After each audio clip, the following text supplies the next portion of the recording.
Welcome to another episode of Flavor Judge, where I, just for the fun of it, examine a magic card and judge whether or not, from a lore perspective, it accurately represents the character or event it depicts.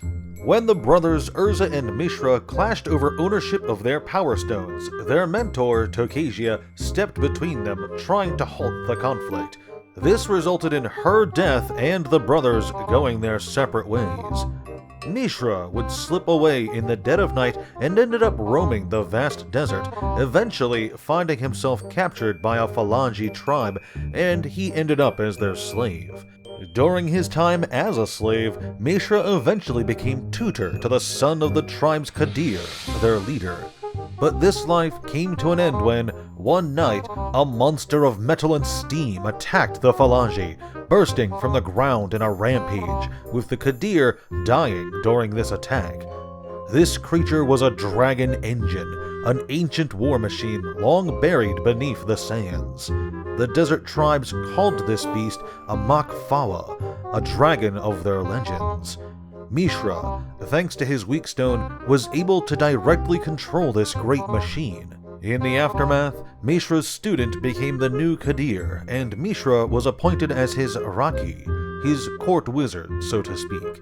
Mishra, in his role as Raki, would go on to eventually wage a devastating war against his brother, Urza, though that is a story for another time. And with that out of the way, let's take a look at the card. Mishra, Tamer of Fawa, is a legendary creature, human artificer that costs 3 generic mana, 1 black mana, and 1 red mana. He's got 4 power and toughness, and 2 different effects. The first is a blanket buff to all permanents you control, giving them ward, sacrifice a permanent. Mishra's second ability gives each artifact in your graveyard unearth, with the cost of 1 generic mana, 1 black mana, and 1 red mana. Honestly, I'm a bit disappointed with this card. It's supposed to represent Mishra at the turning point in his life, where he's gone from being a slave to finally having some authority and power, where he's just starting to have experience with controlling machines, and this first effect seems to have nothing to do with it. Ward is such a strange ability to give either of the brothers, but for Mishra in particular, forcing an opponent to sacrifice permanents to target anything seems odd, and flavorfully, it seems like you're forcing them to target Mishra himself first, which doesn't sit right with me. Meanwhile, his Unearth ability is immensely flavorful to me, as Mishra would spend most of his life fascinated with excavating machines and ancient artifacts.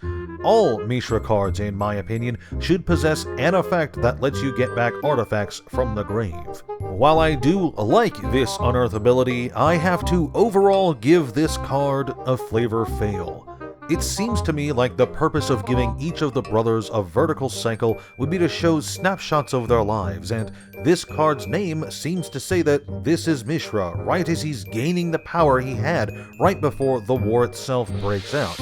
If that ward effect was replaced by something that, I don't know, lets him take control of artifacts, it would have felt more relevant.